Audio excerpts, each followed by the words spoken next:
Hello good morning എല്ലാവർക്കും good morning. ഇന്നിവിടെ foundation day ആണ്. സോ അപ്പോൾ ഇന്ന് ഒരുപാട് സ്റ്റാഫൊന്നും വന്നിട്ടില്ല എന്ന് വെച്ച് കഴിഞ്ഞാൽ മനഃപൂർവ്വം വരാണ്ടിരുന്നതെന്നല്ല. എല്ലാവർക്കും ഫൗണ്ടിങ് ഡേ ആകുമ്പോഴത്തേക്കും ലീവിൻ്റെ കോമ്പൻസേറ്ററി ലീവ് ഇപ്പോൾ എല്ലാവർക്കും കൊടുക്കേണ്ടി വരത്തില്ലേ. അപ്പോൾ ചില ഡിപ്പാർട്ട്മെൻറ്റിൽ ആവശ്യത്തിൽ കൂടുതൽ സ്റ്റാഫ് ഉണ്ടെങ്കിൽ അവരുടെ അടുത്ത് വരാണ്ടിരിക്കാൻ പറഞ്ഞു. ഒരുപാട് സ്റ്റാഫ് ഉണ്ടെന്നല്ല, എന്നിരുന്നാൽ പോലും. കാരണം ഇവിടെ ഫൗണ്ടിങ് ഡേ ഉണ്ട്, നാഷണൽ ഹോളിഡേ ഉണ്ട്, റമദാൻ ഉണ്ട്, നമ്മുടെ ഹജ്ജ് ഉണ്ട്. അപ്പോൾ ഇതെല്ലാം വരുമ്പോഴത്തേക്കും ഞാൻ പറഞ്ഞില്ലേ, മുമ്പ് പറഞ്ഞിട്ടുള്ളത് പോലെ MOH ആൻഡ് HOP സ്റ്റാഫുകൾക്കെല്ലാം ഡിഫറെൻ്റ് ആണ് ഹോളിഡേയ്സ് വരുന്നത്. നമുക്ക് ഇപ്പം മിനിസ്ട്രി സ്റ്റാഫ് എന്ന് പറയുമ്പോൾ MOH സ്റ്റാഫ് എന്ന് പറയുമ്പോൾ അവർക്ക് ഒരു ദിവസമുള്ളത്, HOP സ്റ്റാഫിനെ സംബന്ധിച്ച് അത് 2 days ആയിരിക്കും. അപ്പോൾ റമദാൻ 4 ദിവസമാണെങ്കിൽ ബാക്കിയുള്ളവർക്ക് 8 ദിവസമായിരിക്കും. അതുകൊണ്ട് ഇപ്പം നാഷണൽ ഡേ മുമ്പ് അറ്റൻഡ് ചെയ്തവർക്ക് 1447 ആണ് ഇപ്പോൾ റൺ ചെയ്യുന്നത്. ഹിജ്റി ഇയർ ആട്ടോ ഞാൻ പറയണേ. അപ്പോൾ അതിൽ നാഷണൽ ഹോളിഡേ അറ്റൻഡ് ചെയ്തവർക്ക് ഫൗണ്ടിങ് ഡേ ഇല്ല. അപ്പം ഞാൻ നാഷണൽ ഹോളിഡേ സമയത്ത് ഇവിടെ ഉണ്ടായിരുന്നില്ല, എനിക്ക് വെക്കേഷൻ ആയിരുന്നു. സോ ഞാൻ എന്നോട് ഫൗണ്ടിങ് ഡേയുടെ ഇത് ചെയ്തോളാൻ പറഞ്ഞിട്ടുണ്ട്. സോ ഞാൻ ഫൗണ്ടിങ് ഡേയിൽ എന്തായാലും ഓഫീസ് വർക്ക് കാര്യങ്ങൾ നടക്കണമല്ലോ, ഓഫീസിൽ ആരെങ്കിലും വേണമല്ലോ. സോ അതുകൊണ്ട് ഞാനിന്ന് ഡ്യൂട്ടിക്ക് വന്നു. അപ്പോൾ എൻ്റെ ഡ്യൂട്ടിയെല്ലാം ഇങ്ങനെ നടക്കുന്നുണ്ട്. അതിൻ്റെ ഇടയിൽ എനിക്ക് കുറച്ച് കാര്യങ്ങളൊക്കെ ചെയ്ത് തീർക്കാറുണ്ട്. അതിൻ്റെ ഇടയിൽ നമുക്ക് വീഡിയോ എടുക്കാം. ആക്ച്വലി വേറെ ജോലിയൊന്നും ഇല്ലേന്നായിരിക്കും നിങ്ങൾ ചിന്തിക്കുന്നത്. ജോലിയൊക്കെ ഇട്ടിട്ടോ, പക്ഷേ അറിയില്ല, നമുക്ക് എല്ലാവർക്കും എന്നെ പോലെയാണോ? അതായത് ഒരു ഓഫ് ഡേ, ഒരു നോർമൽ ഓഫ് ഡേ എന്ന് പറയുമ്പോഴത്തേക്കും നമുക്ക് ജോലി ചെയ്യാൻ ഭയങ്കര ഒരു ലീസ്നെസ് വല്ലാണ്ട് വരും. പക്ഷേ ജോലി തീർന്നില്ല എന്ന് പറഞ്ഞു വെച്ചിട്ട് ഞാൻ വീക്കെൻഡ് വന്നിട്ട് ജോലി ചെയ്യാറുണ്ട്. അങ്ങനെ നോക്കുമ്പോൾ ഈ സമയങ്ങളിലെല്ലാം യൂസ് ചെയ്തുകൂടെ എന്ന് തോന്നുന്നവരും കാണും. അങ്ങനെ ചെയ്യാമായിരുന്നു എന്ന് എനിക്കും തോന്നും. പക്ഷേ അറിയില്ല, മൊത്തത്തിൽ ഒരു വർക്കിംഗ് ഡേയിൽ ഒരു ഇതുപോലത്തെ എന്തെങ്കിലും പ്രോഗ്രാംസ് വരുമ്പം നമ്മുടെ മാനേജർമാർ, ഡയറക്ടർമാർ ഇവരാരും ഇല്ലാണ്ടിരിക്കുമ്പം നമുക്ക് ഒരു ഫ്രീ ആയിട്ട്, അതായത് ഒരു അല്ലാണ്ട് തന്നെ ഒരു മടി വരും. നമുക്ക് കുറച്ച് കാര്യങ്ങളൊക്കെ പറഞ്ഞിരിക്കാനും ചുമ്മാ എന്തെങ്കിലുമൊക്കെ ചെയ്തുകൊണ്ടിരിക്കാനും അന്ന് ആ ഒരു രസമായിരിക്കും കേട്ടോ. നിങ്ങൾക്കും അങ്ങനെയാണോ? അപ്പോൾ ഇന്ന് ഫൗണ്ടിങ് ഡേ ആണ്, February 22 ഫൗണ്ടിങ് ഡേ. ഇതെനിക്ക് തോന്നുന്നു ഒഫീഷ്യൽ ഒരു ഹോളിഡേ ആയിട്ട് അല്ലെങ്കിൽ ഒഫീഷ്യൽ ഡേ ആയിട്ട് പ്രഖ്യാപിച്ച 2022 കിങ് സൽമാൻ ആണെന്ന് തോന്നുന്നു. 2022 മുതലാണ് നമുക്ക് ഈ ഫൗണ്ടിങ് ഡേ കിട്ടി തുടങ്ങിയത്. അതായത് നമുക്കിത് വെക്കേഷൻ്റെ കൂടെ ആഡ് ചെയ്തിട്ട് എടുക്കാവുന്നതായിട്ട് മാറിയതട്ടോ ആ സമയത്താട്ടോ. പിന്നെ എനിക്കൊരു വേറൊരു ഗുഡ് തിങ്സ് തോന്നിയത്, അതായത് ഇന്ന് ഫാസ്റ്റിംഗ് ആണ്, റമദാനാണ്. അതുകൊണ്ട് നമുക്ക് എന്താണ് ഈ ഫാസ്റ്റിങ്ങിൻ്റെ ടൈമിൽ സെലിബ്രേഷൻസ് ഒന്നും കാണത്തില്ല. കാരണം ഫൗണ്ടിങ് ഡേ കഴിഞ്ഞ പ്രാവശ്യം സെലിബ്രേഷനൊക്കെ ഉണ്ടായിരുന്നു, പക്ഷേ ഞാൻ ഉണ്ടായിരുന്നില്ല, ഞാൻ നാട്ടിലായിരുന്നു. പക്ഷേ എല്ലാ ഫൗണ്ടിങ് ഡേയുടെ സമയത്തും എന്തെങ്കിലുമൊക്കെ സെലിബ്രേഷൻസ് കാണും, ഗിഫ്റ്റ് കൊടുക്കുന്നുണ്ടായിരിക്കും. അതായത് ചോക്ലേറ്റ് ഡിസ്ട്രിബ്യൂഷൻസ് അല്ലെങ്കിൽ ചെറിയ ചെറിയ സ്മോൾ ഗിഫ്റ്റൊക്കെ ചോക്ലേറ്റൊക്കെ കൊടുക്കും.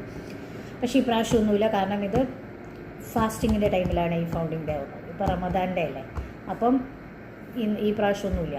അപ്പോൾ അതുണ്ടാവുന്നത് ഈ മഗ്രിബല്ലേ പറയുക, എന്തെങ്കിലും തെറ്റുവിട്ടുകൊണ്ടുണ്ടെന്ന് ക്ഷമിക്കുന്നുണ്ടോ. മഗ്രിബിൽ ആ പ്രയറൊക്കെ കഴിഞ്ഞ് വെച്ചിട്ട് ഇവരുടെ ഫാസ്റ്റിംഗ് ആ മുറിയുന്ന ടൈമിലാണ് പ്രോഗ്രാംസ് എല്ലാം ഉള്ളത്. അത് നോർമൽ ഇവരുടെ ട്രഡീഷണൽ ഡ്രസ്സൊക്കെ ഇട്ട് വെച്ചിട്ട് ട്രഡീഷണൽ ആയിട്ടുള്ള കുറേ പ്രോഗ്രാംസൊക്കെ കാണും. അത് കാണാനൊക്കെ നല്ല രസം കിട്ടും.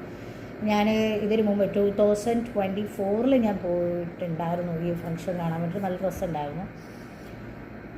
പിന്നെ എന്നാന്ന് വെച്ച് കഴിഞ്ഞാൽ എനിക്ക് ഒന്നുകൂടെ ഒരു ഇത് തോന്നിയെന്ന് വെച്ച് കഴിഞ്ഞാൽ, ഇപ്പോൾ എൻ്റെ ഡയറക്ടറാണല്ലോ, സൗദി ആണല്ലോ.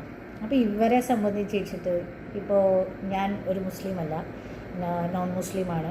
സോ എന്നെ സംബന്ധിച്ച് വെച്ചിട്ട്, അതായത് ഇവരെ സംബന്ധിച്ച് വെച്ചിട്ട്, ഇപ്പം നമുക്ക് ഫുഡ് കഴിക്കേണ്ട ടൈം ഉണ്ടായിരിക്കും, ഫുഡ് കഴിക്കണമായിരിക്കും, വെള്ളം കുടിക്കണമായിരിക്കും. പക്ഷേ ഇവരിപ്പം നമ്മളോട് ഇങ്ങോട്ടാണ് പറയുക, നികിത നിനക്ക് വെള്ളം കുടിക്കുന്നുണ്ടെങ്കിൽ കുടിക്കാട്ടോ, ഞങ്ങൾക്ക് യാതൊരു കുഴപ്പമില്ല അങ്ങനെ. പിന്നെ ഫുഡ് കഴിക്കാൻ വേണ്ടിയിട്ട് നമ്മളെ ഇനിഷ്യേറ്റ് ചെയ്തൊക്കെ പറഞ്ഞു വിടുന്നതൊക്കെ പറയുന്നുണ്ട്. അതും നല്ലൊരു ഗുഡ് ക്വാളിറ്റീസായിട്ട് തോന്നിയിട്ടുണ്ട്. അതിനൊന്നും നമ്മളിപ്പോൾ കഴിച്ചുകൊണ്ടിരിക്കുകയാണെങ്കിൽ വരണ്ട കഴിച്ചിട്ട് പതുക്കെ വന്നാൽ മതി എന്നൊക്കെ പറയുന്നതെല്ലാം ഒരു ഗുഡ് ക്വാളിറ്റീസായിട്ട് തോന്നിയിട്ടുണ്ട്. ഒന്നല്ലെങ്കിൽ കൂടി ഞാൻ വർക്ക് ചെയ്യുന്ന ഈ സ്ഥലം എനിക്ക് ഭയങ്കര ഒരു പീസ്ഫുൾ പ്ലേസാണ്. പീസ്ഫുൾ പ്ലേസ് മീൻസ് ഞാനിപ്പം ഇരിക്കുന്ന ഒരു ഇത് വെച്ചിട്ടും എൻ്റെ നൈറ്റ്സും ഡയറക്ടറിനെ വെച്ചിട്ട് നോക്കുമ്പം ഞാനൊരു പീസ്ഫുൾ പ്ലേസിലാണ്. എനിക്ക് വേറൊരു ടോർച്ചർ വേറെ കാര്യങ്ങളോ അങ്ങനെയൊന്നുമില്ല. നമ്മളൊരു പ്ലേസിൽ വർക്ക് ചെയ്യുമ്പം നമുക്ക് ഏറ്റവും വേണ്ടത് നമുക്ക് പീസ്ഫുള്ളായിട്ടുള്ള ഒരു അറ്റ്മോസ്ഫിയർ, പീസ്ഫുൾ മെൻ്റൽ ആണ് വേണ്ടത് അല്ലേ. മെൻ്റൽ ഹെൽത്താണ് ഏറ്റവും ഇമ്പോർട്ടൻറ്റ്. അതില്ലെങ്കിൽ നമുക്ക് ജോലി ചെയ്യാൻ പറ്റില്ല. പക്ഷേ എന്നെ സംബന്ധിച്ച് അതെല്ലാം എനിക്കിപ്പോൾ ഉണ്ട്. അപ്പോൾ അതെനിക്കൊരു ഗുഡ് തിങ്സ് ആയിട്ട് തോന്നാറുണ്ട്. കാരണം ഞാൻ വന്ന ടൈമിൽ ഞാൻ സോ മച്ച് സ്ട്രഗിളൊക്കെ ചെയ്തിട്ടുണ്ട് കേട്ടോ. അതായത് എനിക്ക് നമ്മളങ്ങനെ പറയാൻ പാടില്ല, എന്നിരുന്നാലും ഞാൻ ഇവിടെ വന്നതിന് ശേഷമാണ് ഇങ്ങനത്തെ, അതായത് കുറേ ടൈപ്സ് ആൾക്കാരെല്ലാം കണ്ടു തുടങ്ങിയത് ഇവിടെ വന്നതിന് ശേഷമാണ്. ഇപ്പം നമ്മുടെ വീട്ടിലൊക്കെ അമ്മമാരിരുന്നിട്ട് ഈ വൈകുന്നേരം സീരിയലൊക്കെ കാണുന്ന പരിപാടിയില്ലേ, സീരിയലൊക്കെ കാണുമ്പോഴത്തേക്കും അതിൽ കുറേ വില്ലന്മാരും വില്ലത്തികളൊക്കെ കാണും. അപ്പോൾ നമ്മൾ വിചാരിക്കും ഇതൊക്കെ ലൈഫിൽ നടക്കുന്ന കാര്യമാണോ എന്നൊക്കെ ഞാൻ ചിന്തിച്ചിട്ടുണ്ട്. ഇതൊക്കെ എന്തിനാണ് ചുമ്മാ വേസ്റ്റ് ടൈം കളഞ്ഞു വെച്ചിട്ട് നിങ്ങൾ കാണുന്നതൊക്കെ പറയും.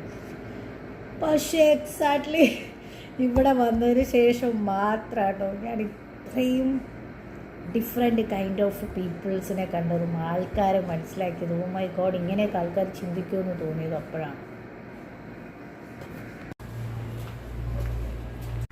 അപ്പോൾ ഇന്നിന് പ്രത്യേകിച്ചിട്ട് സ്പെഷ്യലായിട്ടൊന്നും തന്നെ ഇവിടെ സംഭവിച്ചിട്ടില്ല. ആസ് യൂഷ്വൽ സെയിം ഡേ എന്ന് പറയാൻ പറ്റത്തില്ല. കാരണം എന്താണെന്ന് വെച്ച് കഴിഞ്ഞാൽ എല്ലാ ദിവസത്തിനേക്കാളും അത്രയും ബിസിയൊന്നുമില്ല, ഭയങ്കര ക്വയറ്റാണ്. ഇനി റമദാൻ കഴിയുന്നവരെ ഒരു നോർമൽ ഒരു ക്വയറ്റ്നെസ് വരും, അതങ്ങനെയാണ്. പിന്നെ എന്താ പറയുക, എനിക്ക് എൻ്റെ കുറച്ച് സിസ്റ്റം വൈസ് കാര്യങ്ങൾ, അഡ്മിനിസ്ട്രേഷനും കാര്യമായിട്ടുള്ള കുറച്ച് ജോലിയൊക്കെ ചെയ്തു. എന്നാലും എല്ലാ ദിവസവും ചെയ്യുന്ന പോലെയൊന്നും ചെയ്തിട്ടില്ല, അവിടെ ഒരു മടിയുണ്ട്. പിന്നെ എന്താ പറയുക, ക്വാളിറ്റിയുടെ റൗണ്ട്സ് അത് ആസ് യൂഷ്വൽ എല്ലാ ദിവസവും ഉണ്ടായിരിക്കും. അതുപോലെ എല്ലാ ഡിപ്പാർട്ട്മെൻറ്റൊന്നും പോയി ചെക്ക് ചെയ്തു. അപ്പോൾ ഇനി നമുക്ക് നമ്മുടെ നെക്സ്റ്റ് വീഡിയോയിൽ കാണാം.